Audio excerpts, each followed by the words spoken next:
हाय दोस्तों। अरे एक फ़िल्म आई है जिसमें मानसी घोष का एक सॉन्ग आने वाला है। वो फिल्म का नाम मैं वापस एक बार देख लेता हूँ। नहीं, ये ज़रूरी है बताना क्योंकि भाई बॉलीवुड में उसकी एंट्री हुई है, वो बड़ी मतलब बड़ी बात है। मन्नू क्या करेगा, आई थिंक उसी फिल्म में ये है। मैं एक बार विकिपीडिया में भी चेक कर लेता हूँ, मानसी घोष का उसमें सॉन्ग है। मैंने पहले भी बोला था कि जब भी कोई खुद के बेसिस पे आने वाले लोग जो अपने दम पे ये कहते हैं ना, एक तरीके से जो आए हैं उनको ये चैनल सपोर्ट करता है, तो उसके लिए भी बहुत बड़ी बात है मानसी के लिए। और यही फिल्म है यार, आई थिंक, क्योंकि मैंने टैग भी किया था आज एक फ़िल्म को लेके उनको। तो कौन सी फिल्म, क्योंकि आज मैंने कुछ फिल्मों के रिव्यूज़ दिए हैं, तो आई थिंक यही फिल्म है वो। ओके, तो मानसी घोष को तो कॉन्ग्रेचुलेशंस कहूँगा मैं। जी हाँ, मतलब ये आ रहा है एक्चुअली, ये तो बहुत पहले ही लिखा है, 7 महीने पहले का अपडेट है। हालांकि ये फिल्म अभी आ रही इसलिए वो अभी मुझे पता चला, वरना ये बहुत पहले की बात है। I am happy Mansi Ghosh sang my song for the film Manu Kya Karega after Indian Idol promise to give opportunity. और ललित पंडित करके कोई है, उन्होंने शेयर किया ये चीज़। Thank you so much sir for giving this opportunity. I am forever thankful, प्रणाम, ऐसा उन्होंने कहा है। 8 मंथ पहले की बात है। ओके, फाइन फाइन, मतलब मेरा यही था कि मानसी घोष का फिल्म का नाम याद नहीं था मुझे। वही एक फिल्म है जो आने वाली है दोस्तों। So congratulations to Mansi. And यही बात है भाई, देखो क्या है, अपॉर्चुनिटी प्रॉमिस किया था बिफोर इंडियन आइडल और वो मिला। और यहाँ पे आप लोगों के प्यारे करण जौहर जी जो है, वो पवनदीप राजन और अरुणिता को कैसे धोखा दिया था सबको पता है। उसके बाद चलो ठीक है, मैं क्या बोलता हूँ, चलो धोखा दिया तो दिया, बहुत साल तक दिया। बाद में क्या करण जौहर को कभी इन दोनों की याद नहीं आई। और हम यहाँ पे बहुत बार बोलते हैं कि हिमेश ने ये नहीं किया, हिमेश, भाई हिमेश ने कम से कम इनको आगे आने में हेल्प तो की। ठीक है, बाद में जो हुआ वो जाने दो, कि शायद हिमेश के कुछ रूल्स एंड रेगुलेशंस थे कि उनके ही साथ गाना पड़ेगा, मैंने सुना था ऐसे कुछ रूल्स हैं। पर कम से कम उन्होंने हेल्प तो की। सलीम सुलेमान ने कंटिन्यू हेल्प की है, जीत गांगुली ने हेल्प की है, ऑक्टोपस प्रोडक्शंस ने, इवन विली एंड चॉकलेट ने अब कुछ किया है। पॉइंट ऑफ व्यू ये है कि धोखा देना करण जौहर की आदत है, जो मैं बार बार बोलते आया हूँ, और वो भी आउटसाइडर्स को।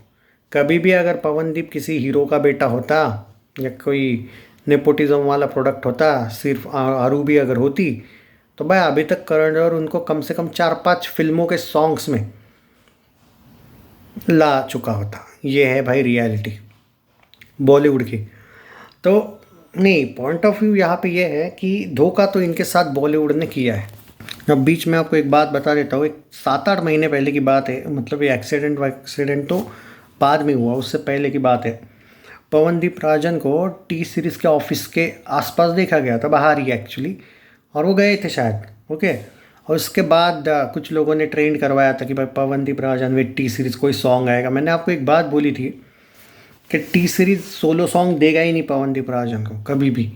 अगर देगा तो कोई कॉन्ट्रैक्ट लिख लेगा कि भाई ऐसा है वैसा है। तो रियलिटी ये हुई थी कि ये भी कंफर्म हुआ था कि वो टी सीरीज़ में विज़िट ही नहीं किया था उन्होंने। उनका टी सीरीज़ के ऑफिस के आसपास सच में कुछ काम था, इसलिए वो दिखे थे। टी सीरीज़ ऑफिस में उन्होंने विज़िट नहीं किया था। और अगर मैं यही बार बार बोलता हूँ दोस्तों कि अपने एक्यूरेट अपडेट्स इसलिए भी होते हैं क्योंकि हम फेंकते नहीं हैं। अगर टी सीरीज़ में विज़िट किया होता ना भाई, पहली अपडेट आ जाती मेरे पास। टी सीरीज़ के ऑफिस में विज़िट भी नहीं किया था उन्होंने। हाँ, जी म्यूज़िक कंपनी का एक सॉन्ग आने वाला है, ये मैंने जो हिबा वाला सॉन्ग था ना, वो 7-8 महीने पहले बोला था कि एक सॉन्ग हुआ है साइन। पर वो समझ नहीं आ रहा है क्योंकि वो एक एल्बम है, वो कोई फिल्म का सॉन्ग नहीं है। रिलीज़ कब होगा नहीं पता, रिकॉर्ड होके पड़ा था तो वो हुआ था, लेकिन वो सच में आया था। अपडेट्स यार एक्यूरेट आने चाहिए रे, अब तुक्के से कभी अपडेट्स नहीं रहते, सोर्स चाहिए।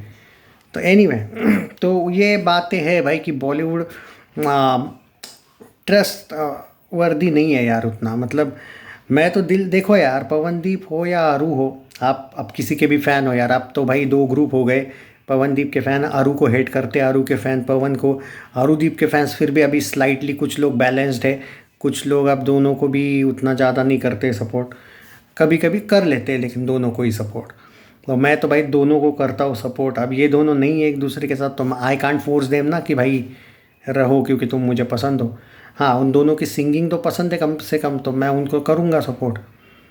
अब यहाँ पे साला इशू ये हो गया लेकिन ये अरुदीप वाला, कि बॉलीवुड ने इनके साथ भाई, और इवन दो तीन लोग थे, पर करण जौहर तो कंफर्म था, और तीन चार लोग थे जिन्होंने इनको प्रॉमिस किया था। कहाँ आया आज तक कोई सॉन्ग? तो ये जो आप कमेंट में कभी कभी बोलते हो ना कि बॉलीवुड का सॉन्ग पवन का आया है, भाई ये आपको नहीं पता क्या? अरे भाई, बॉलीवुड का सॉन्ग आया है क्या मतलब? अब कोई अगर कोई ऐसी कोई भी फिल्म में अगर आ जाए सॉन्ग तो उसको आप बॉलीवुड सॉन्ग बोलोगे क्या? मानता हूँ वो बॉलीवुड की ही फिल्में होगी, पर एक ऐसी फिल्म जहाँ पे किसी ने भी नहीं देखी टाइप की अगर वो फिल्म है, जिसको शोज़ ही नहीं मिले कहीं पे या कम शोज़ है, ऐसे में सॉन्ग आके फ़ायदा क्या है? आप जो कमेंट में बोलते हो ना भाई पवन ने और अरुणिता ने बॉलीवुड डेब्यू किया आपको नहीं पता है, अरे पता सब है भाई, लेकिन कोई ऐसी फिल्म डेब्यू, मैं उस चीज़ को बोलता हूँ। हाँ मानता हूँ डेब्यू वो करेक्ट है, डेब्यू वर्ड ये है कि एक बार गाया हो गया, डेब्यू तो हो गया। और फिल्म को ऐसी भी हो उससे नहीं फ़र्क पड़ता, ये मैं भी मानता हूँ भाई। आप समझ नहीं रहे हो, ये कोई ऐसे थर्ड ग्रेड फिल्म डिज़र्व नहीं करते ये लोग, ये डिज़र्व करते कोई बड़ी फिल्म।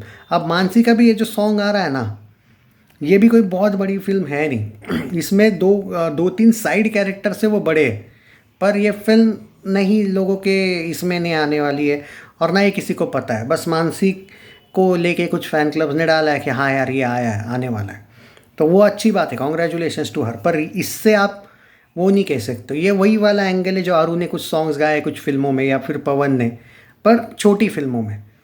मैं मानसी का भी चाहूँगा कि भाई वो बड़े लेवल पे भी आगे चल के जाए, जैसे अरुदीप का चाहूँगा मैं। टैलेंट को सपोर्ट है भाई अपना फुल। तो अभी देखते हैं कि क्या है क्या बात यही है, पॉइंट ऑफ व्यू आज ये है कि बॉलीवुड आउटसाइडर्स के साथ जैसे धोखा करता है ना, एक्टर्स और एक्ट्रेसेस के साथ, लोगों को लगता है सिर्फ एक्टर और एक्ट्रेसेस के साथ।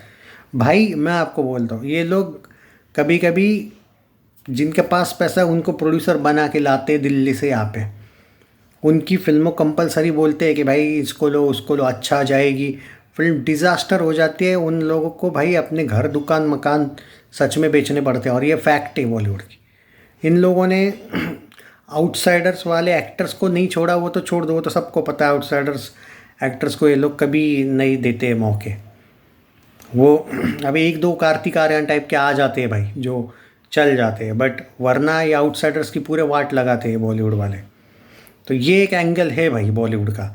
इन लोगों ने राइटर्स का भी तमाशा बना के रखा है। आजकल आप देखो बॉलीवुड के सारे फिल्में साउथ से कॉपी पेस्ट होके आते हैं, किसी भी नए राइटर को, अच्छे राइटर को ये चांस नहीं देते। ये बोलते भाई हम रीमेक बना लेंगे, चलेगा, फ्लॉप तो फ्लॉप।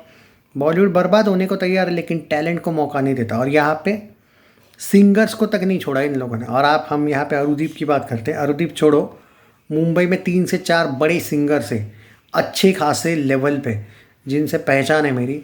भाई स्ट्रगल कर रहे हो कितने सालों से, 2.5 साल से, 3 साल से, कुछ कुछ तो 4-5 साल से करियर बर्बाद कर रहे हैं लोग। और ये क्या करते हैं मालूम है? झूठे प्रोमिसेस करते हैं। वो अच्छी बात है कि आप समझ नहीं रहे हो कि अरुदीप ने वो करण जौहर वाला जो एंगल है ना, उनको बहुत जल्दी पता चला कि ये आदमी किस चीज़ टाइप का है, और ये कभी मौका तो नहीं देगा, और नहीं दिया उसने। और अच्छा किया कि ये लोग उस चीज़ में नहीं रहे कि भाई चलो करण का आएगा कभी ना कभी मौका तो हम बाकी कुछ नहीं करते। इन्होंने अच्छा किया, अपना करियर चलते रहे, वरना अगर उसी सपनों में रहते ना मैं दूंगा भाई, तो करण कभी आता ही नहीं, जो कि नहीं आया, और ये लोगों का भी फोकस नहीं रहता फिर करियर पे। ये तो बहुत अच्छा किया भाई इन लोगों ने कि कंटिन्यूटी रखी अपने लाइफ में। तो यही है भाई बॉलीवुड की डार्क रियलिटी। पर झूठे प्रॉमिस करके काम ना देना, ये सिंगर्स के साथ भी होता है। जो लोगों को बार बार लगता है ना एक्टर्स के साथ होता है, नहीं भाई ये सब के साथ करते हैं। स्टोरी राइटर्स के साथ, जो राइटिंग वाले होते हैं उनको नहीं छोड़ा यार इन्होंने, तो सिंगर को क्या छोड़ेंगे?